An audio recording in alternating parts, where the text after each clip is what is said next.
Have you ever wanted a build that makes everything in this game a complete joke? Dungeons, Grandmasters, the coil, everything in this game just a complete joke. Well, today that build can easily achieve that with all the ignitions, the scorch, and even the orbs that it's going to make to feed you and your teammates. This build has become one of my favorites this season, not only because of just the setup as a whole. Artifact plays heavily into it, and it is just a really fun build to use. So before we get into the build in its entirety, like, comment, and subscribe if you want to keep seeing more. And I apologize if the audio isn't as great. I believe I am coming down with a cold, so let's get into this video.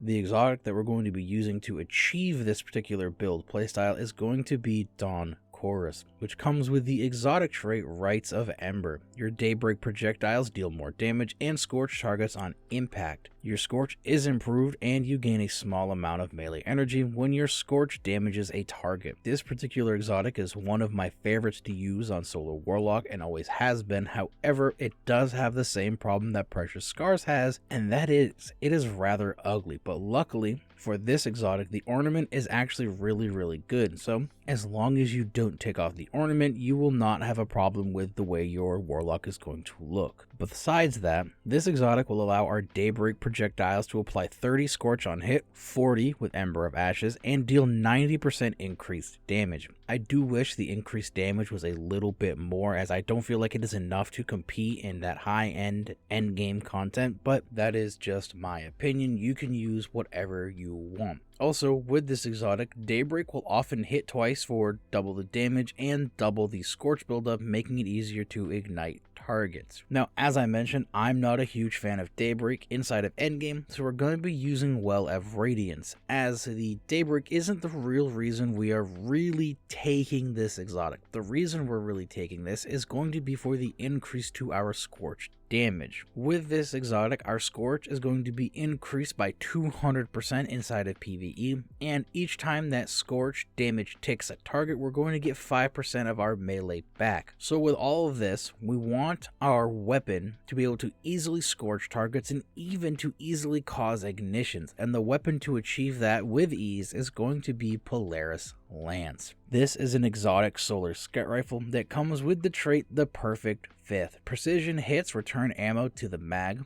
Landing for precision hits loads a delayed solar explosive round for your next shot. The first part of this exotic trait is already extremely good, as if we land nothing but precision hits, which is very easy to obtain on bosses and champions and just really large targets, we're never going to have to reload this weapon, meaning we're going to be laying down constant fire and dealing damage, which is great for the second part of this trait, the solar explosive shot. Once we land those 4 precision shots, we have about 5 seconds to find a target to put this on. Once it explodes, it applies a hefty amount of scorch to the target and a little bit of scorch to some targets around. I don't know how much scorch that is, but I know it's quite a lot because it puts them very close to an ignition. It also has Zen Moment. Causing damage with this weapon reduces recoil and flinch over time. This will make it easier to get those repeated precision shots to get ammo back and get that solar explosive shot with ease.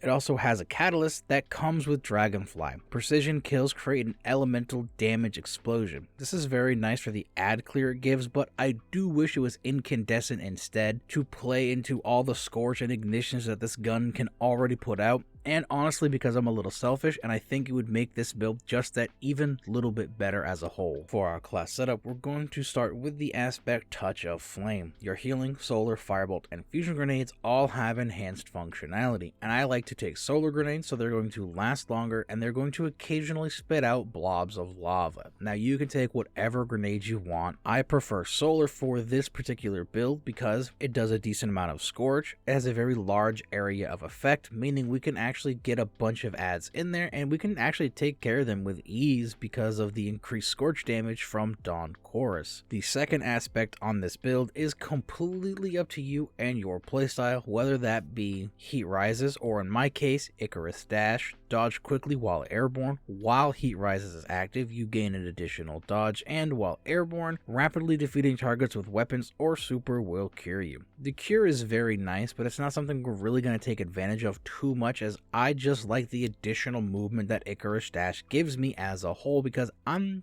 really not great with Warlock jumps, so the Icarus Dash helps me out quite a bit in those sticky jumping situations. The first fragment we're going to take a look at is Ember of Torches. Powered melee attacks against combatants make you and nearby allies radiant with a -10 to our discipline.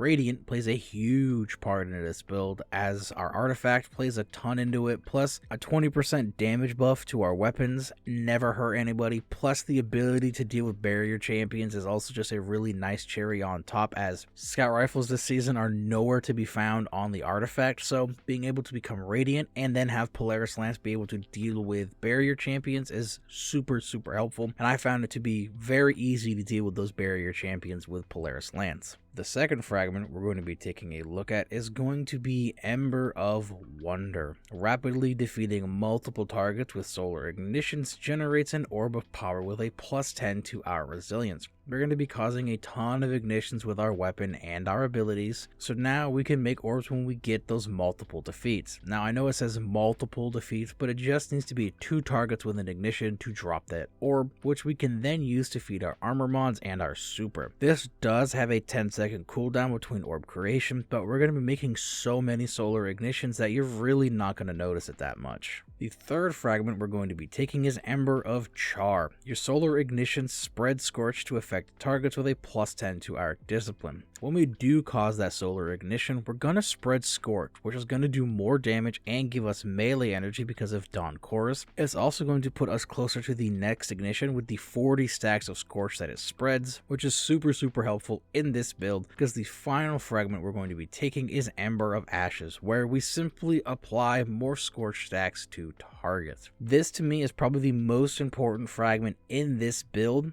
as the additional Scorch stacks will make it so Polaris Lance's solar explosion will cause an instant ignition, which is going to spread Scorch because of Char. It's going to make us an orb because of Ember of Wonder, and it all plays very well into this entire build. And if you're using Dawnblade, it's going to give you that additional Scorch as well. Moving on to our armor mods, we're going to start with our helmet. We have Harmonic Siphon, so Polaris Lance can make orbs from it just being a solar weapon, and 2 ashes to assets, so our solar grenade can help us get our super back faster. For arms, we have Firepower to make an orb from our grenades, bolstering detonation, so we can get some energy back to our rift, and I took Firepower just so we can toss our grenades a bit further and a bit further back for us, so this way we're not out and about in endgame content, potentially getting sniped just to throw a grenade. On our chest, we have Resist or Reserve mods, depending on what you prefer. For our legs, we're going to take the double stack of Solar Weapon Surge to increase the damage of Polaris Lance and its solar ignitions, and we have Better Already to help with health regeneration. On our bond, we have Reaper for orb creation, Time Dilation to keep our armor charge stacks for longer, and Bomber to help top off some grenade energy when we need it. The artifact this season plays a huge role in this build, and we're going to start with Kindling Trigger. This is going to help spread some Scorch while we're Radiant. Flint Striker, as we're using a weapon that can land precision hits easily, and we can become Radiant without needing our melee, so we can then deal with those barrier champions. Revitalizing Blast, that's where we can weaken our targets with our solar abilities, making champions and bosses easier to deal with. And finally, Rays of Precision, so when we land those precision final blows while we're Radiant, it's going to cause an ignition that's going to play back into our subclass with Ember of Char and Ember of Wonder. For stats, I prefer High Resilience and Recovery for the resistance and the cooldown on our Rift, and Discipline just so we can throw a few more solar grenades. As a whole, I do fully and wholeheartedly believe that this build does make a lot of the end game content in this game a complete joke. You can sit back from a distance and you can just plug targets over and over and over again as long as you're landing those precision hits, and that delayed solar explosion is no joke. That stacked on top of the artifact mods where landing a precision final blow is not only going to cause the dragonfly explosion, but is then going to ignite whatever target we defeat, spread Scorch to other targets, and it's going to repeat that cycle over and over again, making it an honest to God, just a really good way to just chunk down any endgame activity, any endgame boss, any champion. This build is probably one of my favorites so far this season, and I've seen a lot of other people using it, so of course, a little late to the party, but if you liked the video, please leave a like. Comment down below what builds you want to see next, or if you've used this build personally in some way, and please subscribe, as we are still trucking on, and your support is always nice to see. And with that, I will see you guys in the next video.